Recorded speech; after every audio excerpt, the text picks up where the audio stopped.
Hello, hello. Welcome to episode 67 of the Lorethrough. And you may be looking at your screen going, this isn't the right guy. And you're right, this is not the right character. Ignore what I am wearing, what I have. But this character is to exemplify the dialogue you will have with Alexander when you've already met him before. Because if you recall, I screwed that up on the main character. And I believe our dialogue with Blythe if he has never met us before for the Red Mane Festival. So let's get to it and see what they have to say. And then when we're done, we'll swap over to the main guy and hear what Alexander has to say if that's our first time meeting him, and then what Blythe has to say if he has met us before. So it's kind of flip-flopped. Champions, welcome. The stars have aligned. The festival is nigh. General Radahn, mightiest demigod of the Shattering, awaits you. Champions, prepare for battle! Defeat the general, claim glory, and grab that great rune! A celebration of war! The Radahn Festival! Alright, let's talk to Potboy, who has met this character before. Ah, you came. How delightful. Indeed, I thought I might find you here. By the by, do you know for whom this festival is being held? Well, it is none other than General Radahn himself. To think, I could face a great champion of the Shattering, a demigod in the flesh. Oh, gosh. In truth, I quiver at the thought. Such is his frightful repute. But the fear simply assures me the ordeal is worth undertaking. Be sure to get a good vantage, my friend. I, Iron Fist Alexander, do hereby vow to unflinchingly brave this ordeal. So he seems pretty excited about it. Be sure to get a good vantage, Okay, so he vows that he's gonna dunk on Radahn. That's neat. Let's talk with Blythe, because I don't believe he's met this character before. I could be proven wrong in this very moment, though. As a fellow combatant, allow me to introduce myself. Blythe. Warrior. Now, we find ourselves pitted against Radahn, once the strongest of the demigods. The way ahead is pleasingly simple. A path forged by sword and fang. So yeah, he introduces himself to us, and in a quiet and cool manner, he tells us it's pretty simple. We fight, we win. We reign supreme as champions. Nothing to do but wait until the festival begins. Alright, and that should be it for this character, and we will swap back and see what their alternate dialogues are like. Hello, hello. Welcome to the second portion of the episode 67, where we will discuss, or rather we will see, what Alexander's dialogue looks like if he has not met us before, and of course what Blythe's dialogue looks like with him having met us before. So we'll do that. Champions, welcome. I should have known he would say this twice.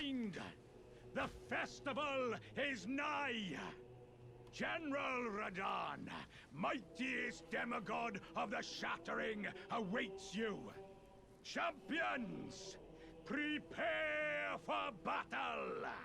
Defeat the general, claim glory, and grab that great rune! A celebration of war! The Radahn Festival! Alright, now that that fellow's done talking, let's talk with Alexander, who has not met this character. Ah, if it isn't a tarnished warrior. I am the warrior Jar, Iron Fist Alexander. The pleasure is mine. Do you know for whom this festival is being held? Well, it is none other than General Radahn himself. To think, I could face a great champion of the Shattering, a demigod in the flesh. Oh, gosh. In truth, I quiver at the thought. Such is his frightful repute. But the fear simply assures me the ordeal is worth undertaking. Be sure to get a good vantage, my friend. I, Iron Fist Alexander, do hereby vow to unflinchingly brave this ordeal. So, other than his introduction, his dialogue is almost identical, and it kind of shows off his jovial nature, that he's willing to call us a friend by the end, having just met us.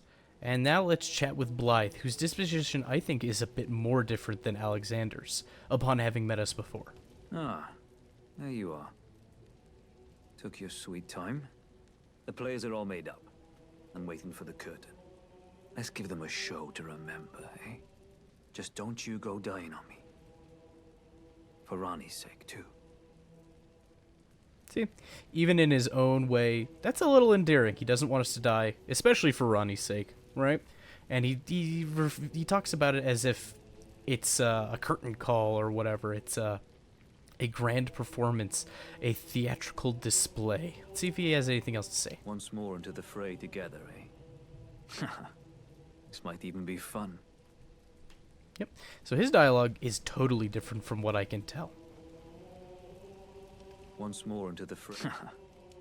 And he's happy to have us. So Alexander seems to be the sort of fellow who's happy all the time, no matter who he's with.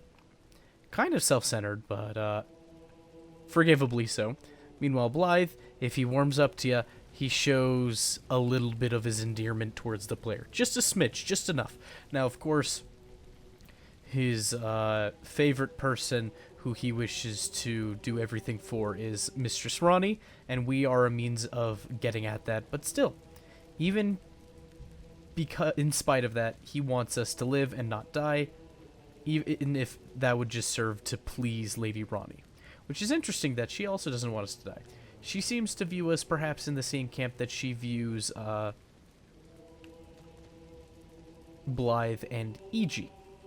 Kind of as a pleasure to work with, sort of endeared towards these fellows. There's nothing to imply that with Seluvis. In fact, Seluvis seems to be the reason that she asks us not to overindulge any of her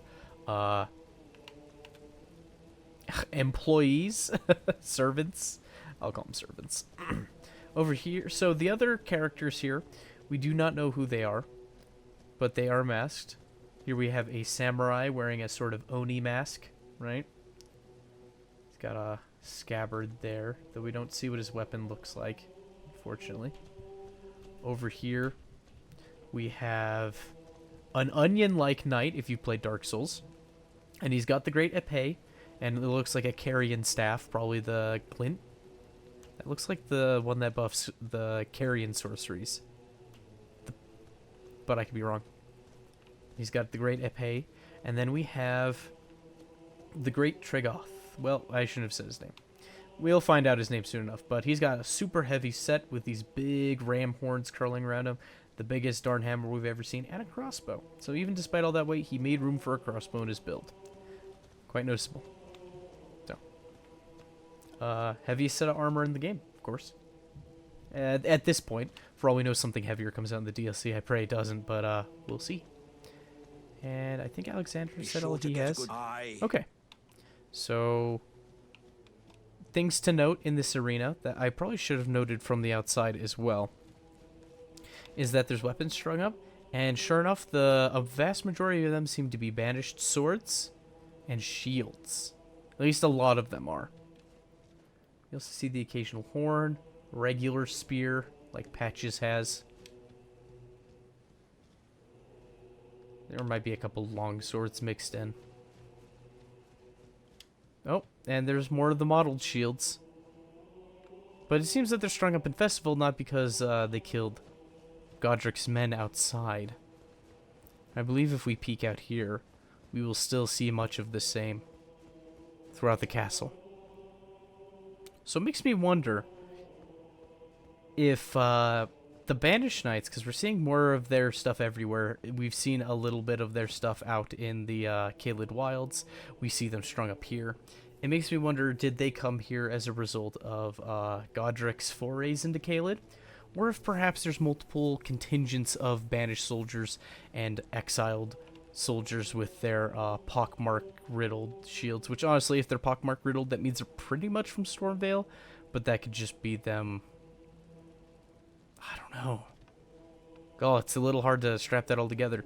Because it seems likely that not all banished soldiers or exiled soldiers are from Stormvale, right? Or that they're not working under Godric in Stormvale. Because we see ghosts of them in the the Fringe Folk Hero's Grave, and then we see 2 more banished knights by the Cathedral of Dragon Communion. So it seems they have interactions with the dragons. We've seen them use dragon fire incantations, which is not something we can get actually, but we see the Dragon Communion symbol pop up when they cast their spells, right? With the banished knights. So it makes me wonder if perhaps the banished knights are a really old contingent of soldiers, of knights. So old, in fact, that they are from, or at least inspired by, the dragon civilization we have yet to learn more about, wherever that might be. Or if perhaps they were all dragon hunters by trade. Because we have heard sign of the dragon hunters before. The one ghost who seemed to be a dragon hunter wasn't armored like them, though. So, lots to think about. Let's talk with this lady here. She's dressed as a finger maiden, kind of like Hyetta. Kind of like our finger maiden at the beginning, except for she has a hood and not a chapeau. But she says nothing, weirdly enough, and instead, I can't speak, gives us a polite bow. We can't talk to the others because they are ghostly, which is a shame because I would love to have more interactions. When I first came here, I thought at first that these were other characters you could unlock and then have them join in the fight because they were ghosted out, right? And Blythe and Alexander are here. I thought, oh, we've met them, that's why they're here. No, they're always ghostly, unfortunately. I would love if you could meet them on your adventures and then they would show up here. But they do have stories, each of them, actually. They're not blank slates. They're not just gear, pieces of equipment that you get. Each has a little story, some more polished than others. So, let's head up and talk to the fellow who was ranting earlier. I probably spent way too long looking at the environment, but we might do more of that. This might be a long episode. We'll see. So here we have our fellow. He looks a lot like Slave Knight Gale from the last game. He's got the reddish brown hood. And he's got the beard poking out, but the nose and the lips, they're metal colored. Because we can see his skin on his fingers right there. They obviously do not match. But still, he's like stuffed with like straw. That could be frayed cloth, I suppose. And maybe fur around his belt. Really frayed fur. He has the Dark Souls 3 flamberge, though. I don't know if that shows up in an earlier Souls game, but it looks just like the one that I remember from Dark Souls 3. Which I think is kind of funny how that sword model carried directly over. Well, let's speak with him. Are you good and prepared, young chum? The festival begins. Yeah, we are as ready as we'll ever be. Before we begin, allow me to paint you the full picture.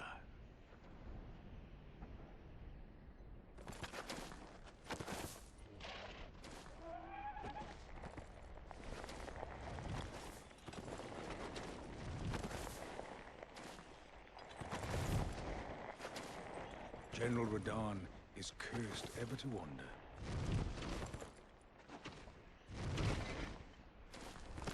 Eaten from the inside by Melania's scarlet rot, his wits are long gone.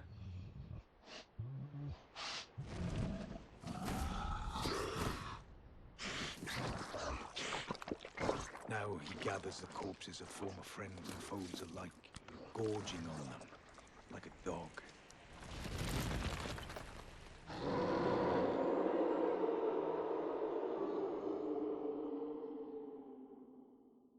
Howling at the sky. But now, we must make merry. O gathering of champions, the revels begin! The celebration of war! The Radahn Festival! And we get the heartening cry emote, so get 2 emotes here, kind of nice. And he is tarnished, shaped like us. We don't know much about him. I don't even think he gave us his name. We'll hear it later, but I think it's kind of interesting how he's dressed up like a Landschnet. I think that's how that's pronounced, roughly. I'm probably getting it wrong. It's German, I believe. mercenaries, adorned in bright colors, very bright colors. It's kind of lurid. He's got purples and those reds and blues and yellows, all sorts of colors. You will find the field of battle past the church ahead, upon the shore under the fort. General Radahn is there, even now, divested of his wits, devouring corpses, and howling at the sky. And he basically gives a shorthand recapturing of that little cutscene we got, which I think is neat. I wish they could have had a couple more of those. I'm not upset with cutscenes. Some people are. I think more of them that are shorter would have been great. But it feels like when they do have cutscenes, it's to exemplify something important. Oh, Somber 5. Nice. I needed more of those. I was running low. Okay. So here we see another one of those bowls, which is interesting to say the least, because honestly, this platform could have been implemented later than the castle's initial design, or when it was created. But yet it's that same bowl that we see all over the lands between, and we've only seen one like this size in Caria, right? Well, Radahn is our link to Caria outright. Did he put this here? Maybe. Maybe he was seeking to get some more juice from the stars of some variety, but we don't see a starlight shard out front. But we do know that Radahn has halted the stars and their motion. So let's get up to this church building here, and this church building, sure enough, has those libation statues. The ladies holding the jugs outside. And they could be later additions, but I don't think they are. It reminds me of the church in Stormvale, as well as the Chapel of Anticipation. But it has all those weird studs and clovers like, well, kind of like the, Wizard Towers and, not necessarily Celia, but we've seen it associated with intelligence-based people. I'm trying to remember where exactly, but we have seen those studded things definitely on the Chapel of Anticipation, right? And we've seen the clovers on the, I think the Saint and Tree Stratum, specifically. Their statue bases where they have their sword saints. I think they have that clover design on them as well. And we see those clover designs also in the windows, I believe, though they are holed up in the Church of Vows, which seems to be a different style architecturally than many of the churches in the lands between. So there's a lot going on here. But red made banners have been thrown up. There's lions on it, which I don't remember if there's lions on the ones in Stormvale Castle / Chapel of Anticipation. That would be worth looking into. Still, libation statues, very old. Makes me think that there was that style of libation pouring out blessings as a ritualistic rite before Queen Marika took over. And she may have done it to secure herself. Here's a door that we cannot open. Side room. Church hall. Another libation statue. Beautiful stained glass. Very nice. Stained glass is quite a sign of sophistication when being ornate.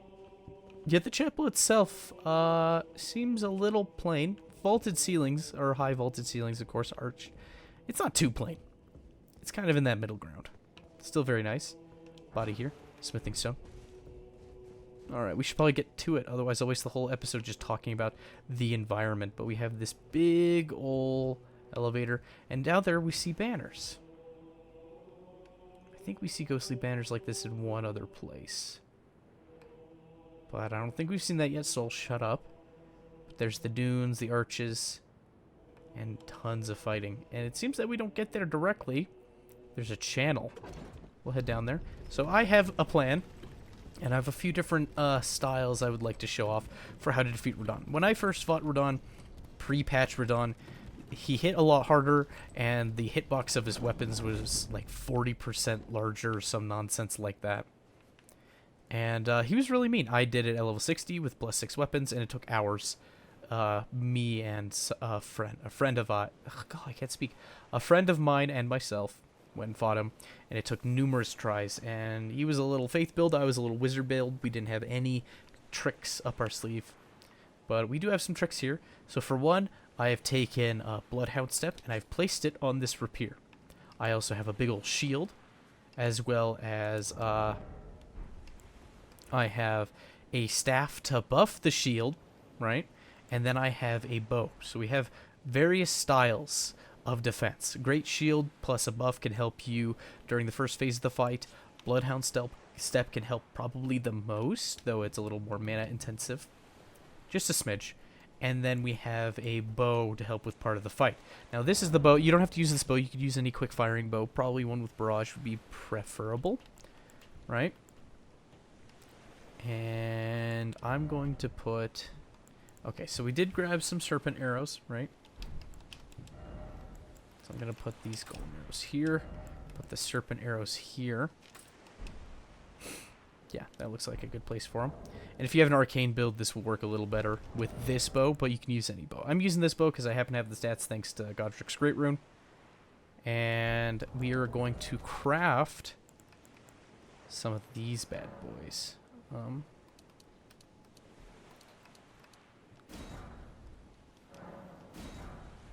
There we go. So we also have access to rot arrows. In fact... Yeah.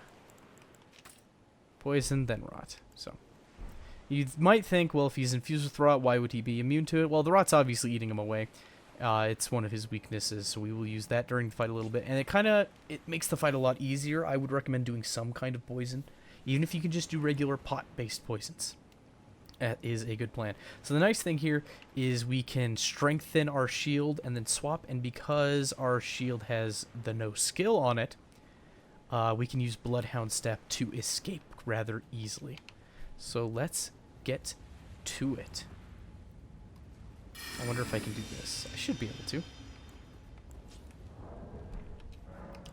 We're going to travel to another location. And let's see if I can do this one try and not trivialize the fight. So we run forward, and he's already shooting at us. And to show off the shield.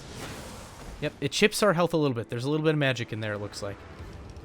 We can summon people. You can hide behind the environment, and the environment will often block one hit.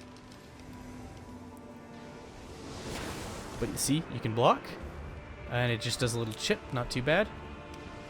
Bloodhound Step also is great. We can hide behind this environment piece here. And you want to run sideways. He shoots a rain of arrows. That might catch up with us. Oh, he shoots a shotgun spread shot. You can summon him there. Okay. So we have, it looks like Okina, Lionel, Tragoth, Alexander, and now Blythe. And over here, we can even summon Patches of all people.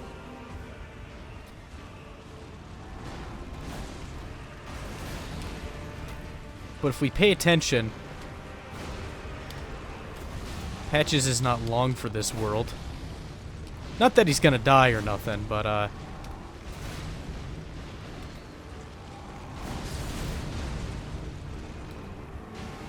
oh, I'm gonna regret this.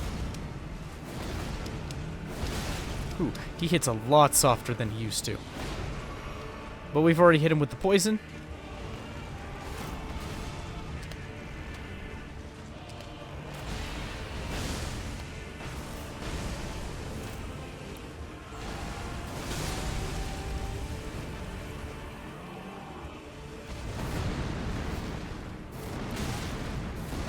Whew.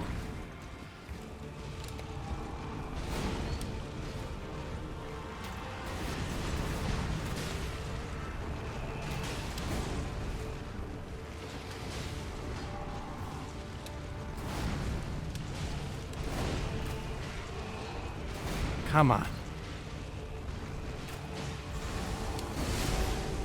Oh, the poisons changed colors. Alright. So now, we can even get on horseback because we're playing solo. We can ride up the hill and get some more friends.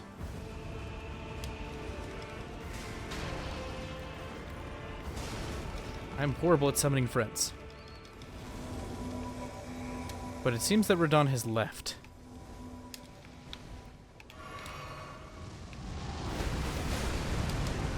Hopefully he didn't just kill everyone. But as you can see, just by running, summoning, and poisoning, a great deal of the fight can be mitigated. And Jaren's available to be summoned for this second phase. You gotta watch out for those meteors. They will absolutely dash you to pieces. And the Tragoth, I believe... Or, sorry, not Tragoth. Radon himself is still poisoned. Sure enough. So now let's go actually help in the fight. Some people consider this unsporting. I don't know. I feel like it's the way you were kind of meant to do it by design.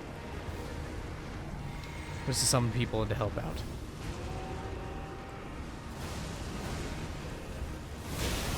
Oh, see?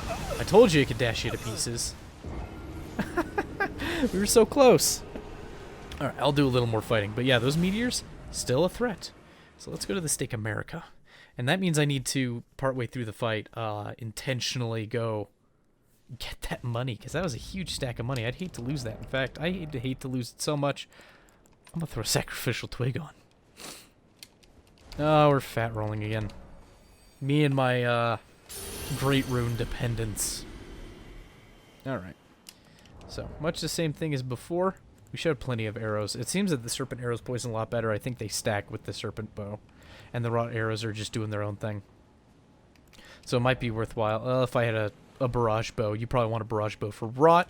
If you can use the serpent bow, it works really well with the serpent arrows. So, okay. I think we've pretty much got our plan underway.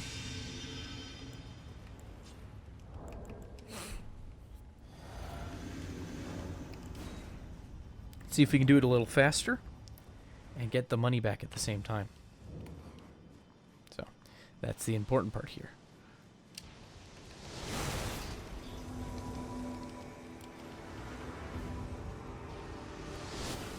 Honestly, Bloodhound Step is usually sufficient.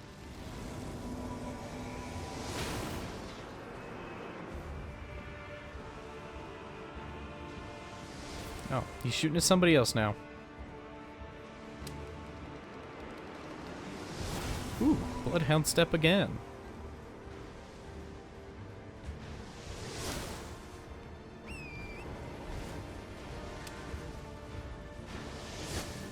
Ooh, riding on horseback can outspeed him.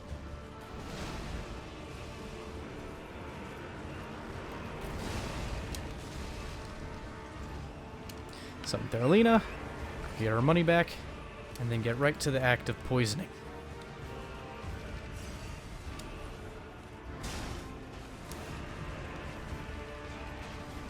Another place to summon Patches. I thought we were going to skip him, but I messed up.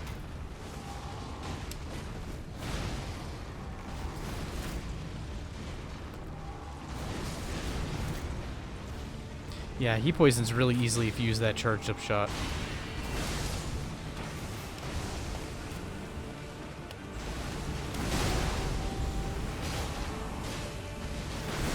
Ooh, dash too early.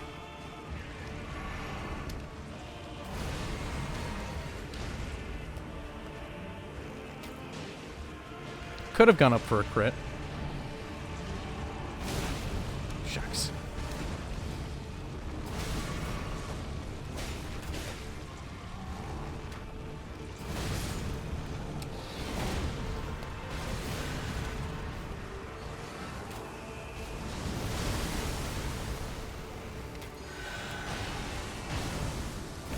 Okay, so it rises up into the air. It's actually good to kind of get away from your group of boys if you can. Because I think he targets you specifically. Oh, I heard death noises. Our boys. Some Jaren. Some Alexander again. Oh, shucks. I don't like the meteors. I really don't like the meteors.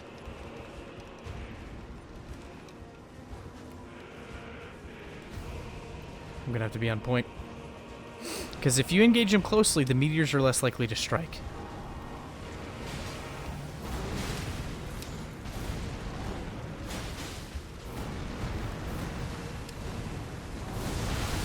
Ah, shucks. Is he gonna do the thing?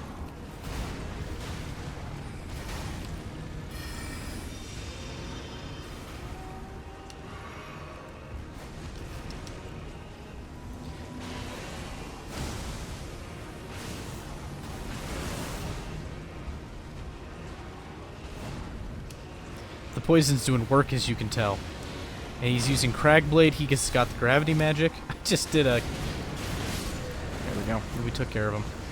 But it took a whole group of us, and some of them dying more than once. And we get the Radahn's Great Rune, the Remembrance of the Star Scourge, plenty great descriptions to look at, and a cutscene any second now. There it is.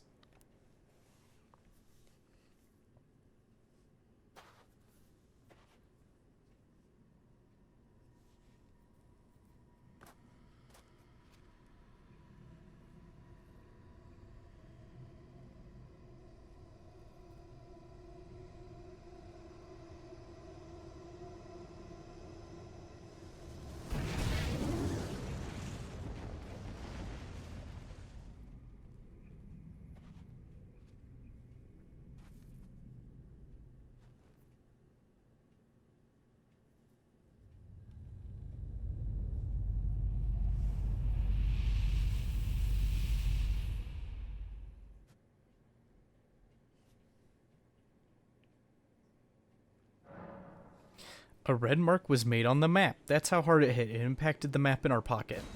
That's how hard the meteorite fell. And sure enough, she can't leave yet. Kind of funny. Maybe it's because it's a boss room and we haven't touched the grace yet. Okay, now we can leave if we so choose, but it's over here. Kind of in that empty part of the Mistwood that mysteriously had no content, and now we'll have content. So, well... Equip this stuff. Put on our usual stuff.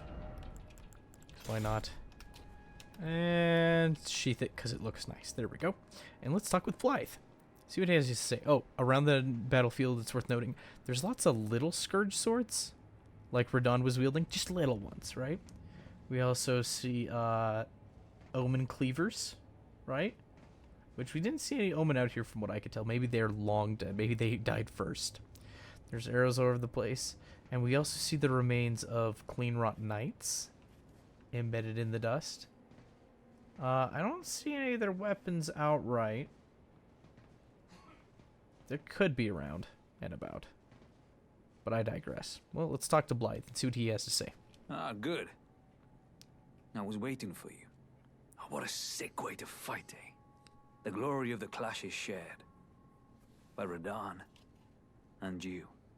And did you see that afterwards? A falling star right before our eyes. I can't fathom how Radahn was holding back something of that scale. He was a living legend if ever I saw one. And the path has now been cleared. To Nokran, where Ranni's fate will be decided. Let's meet where the falling star bit the earth. We'll take up our swords once more. For Mistress Ranni. So, perhaps that is our way to Nokran that we've been looking for and have been hinting at his whole questline. Let's meet where the falling star bit the earth, and we'll go into battle again. Side by side. My only purpose is to fight for Ranni's fate, sword and fang. The curtain's rising.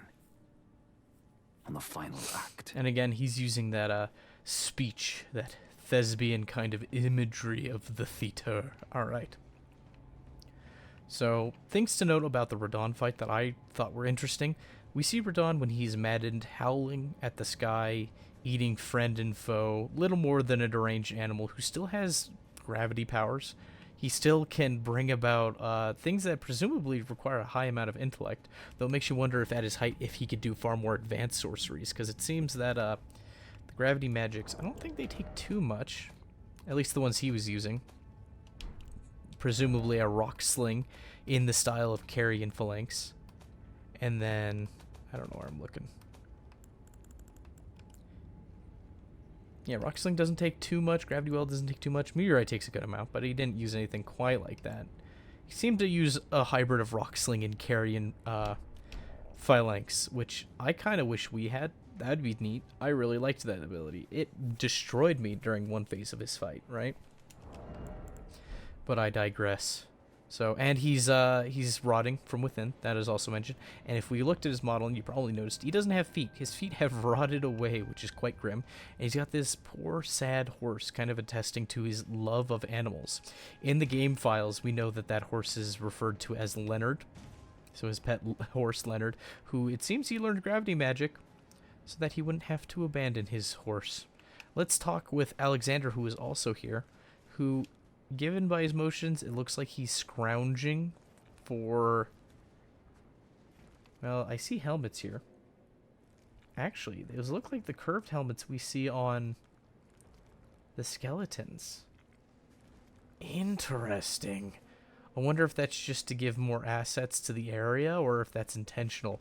If those skeletons that are buried all over the place, those types of soldiers with their curved horns, helmets, if they were somehow involved in the conflict. I know that there's these colossal arrows here. Big old bolts. Heck, Radon had a few of them in his back, I believe. Let's talk with Alexander. Ah, hello there. It was a battle marvelously fought. You are well and truly a champion, friend. I, on the other hand, am nothing but a crock. One hit was all it took to crack me, and for my insides to come spilling out.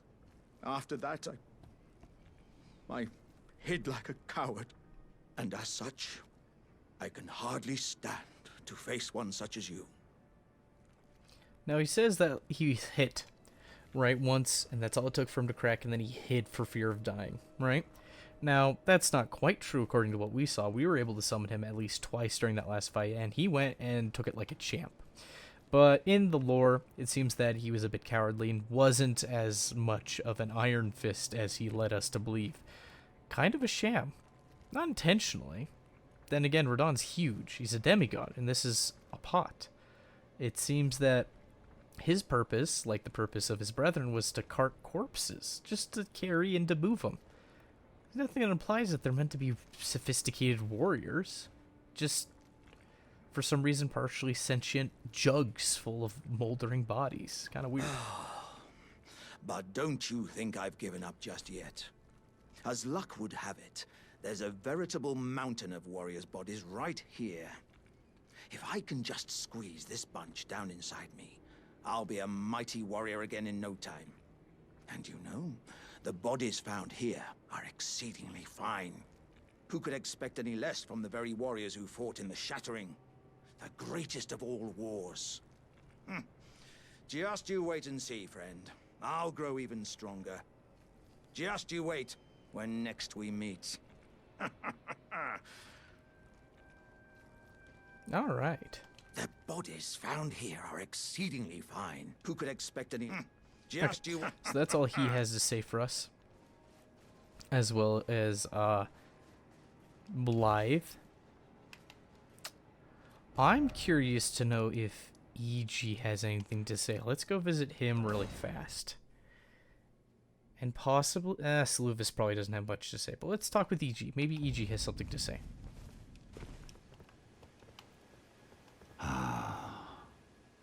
You finally come. Blythe told me everything. You've defeated General Radahn, unlocking the stars. The general was blighted by scarlet rot and driven to madness. But not long ago, he was hailed as the mightiest demigod of them all. There is no parallel to your achievement, nor to Lady Rani's acute judgment of character. Thanks to you, Lady Rani's fate once again stirs, and the path to Nokron has opened. Descend underground, where the fallen star struck Limgrave, and make it yours. The precious treasure of Nokron.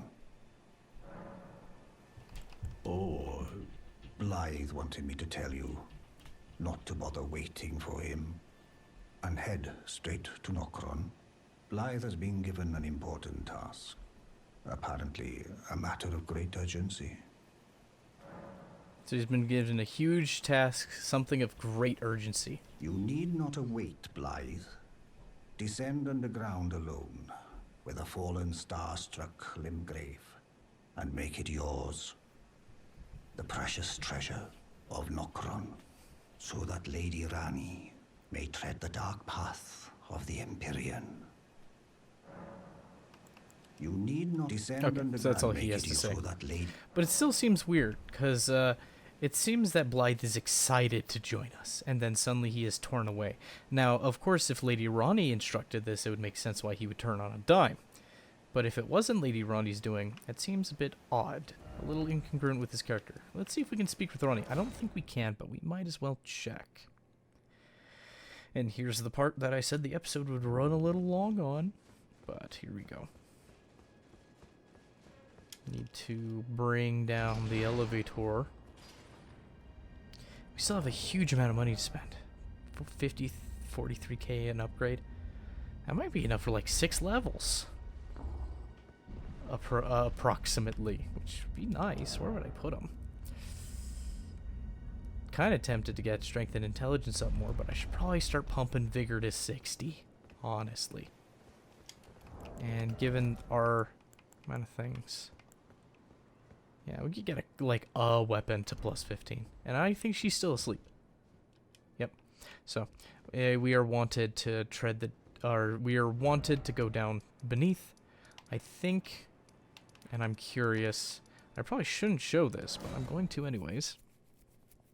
We will do a bit of Necron's underground next time, because it makes sense, but we will stop at a certain point so that we can do as many quest lines as possible. We are going over here just to check on something, because I am curious. I might cut this part. We'll see if it ends up being a big ol' nothing.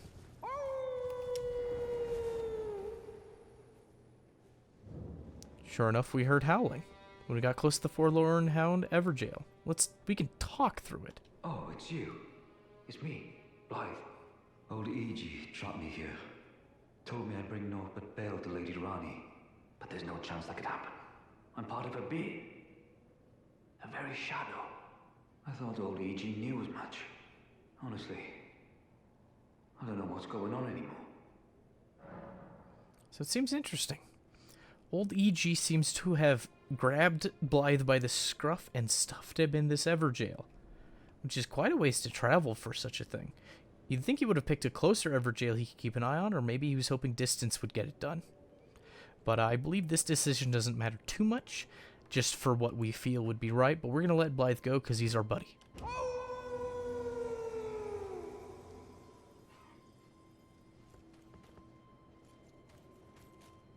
I thought he was going into combat stance for a moment there as his animation reset. My thanks, friend. I'm going to see Mistress Rani now. I don't know what came over old E.G., but even if the odds are slim, I need to check the Mistress is safe. Now, Rani can finally set in motion the fight against her fate she's dreamt of for so long. I'm going to see Mistress Rani now. I don't know what came over old E.G., but even if the odds are slim, I need to check the Mistress is safe.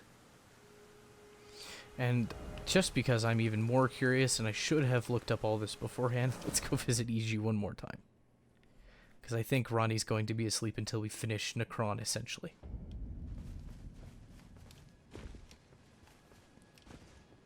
Greetings, my fellow. How can I help? Why is Blythe in the Everjail? I presume you've spoken with Blythe? Very well. There is something you should know. The Two Fingers gave Blythe to Lady Rani as a faithful follower. Her very shadow, incapable of treachery. But if Lady Rani, as an Empyrean, resists being an instrument of the Two Fingers, the shadow will go mad, transforming from a follower into a horrid curse. But such is his destiny. In such matters, Blythe's own thoughts hold no weight. It pains me so. But he must be neutralized. For Lady Rani's sake.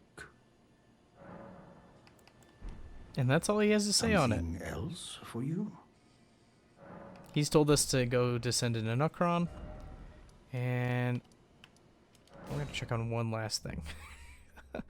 I shouldn't be doing this much here at the end of the episode. We're going long, but oh well. It's for a good cause. To investigate the lore and the characters and to see what's going on. Okay, I didn't think so. Alright. So, now it's waiting on me, but next time we will go to Necron, right? Via the Starfall crater. But first, we have this War Dead Catacomb that we have not gotten to. So we will do that dungeon next time to start off episode 68, I believe. Wow, episode 68, that's crazy. Well, I thank you for joining me today. I hope you have a good one, and bye-bye. See ya. Hey!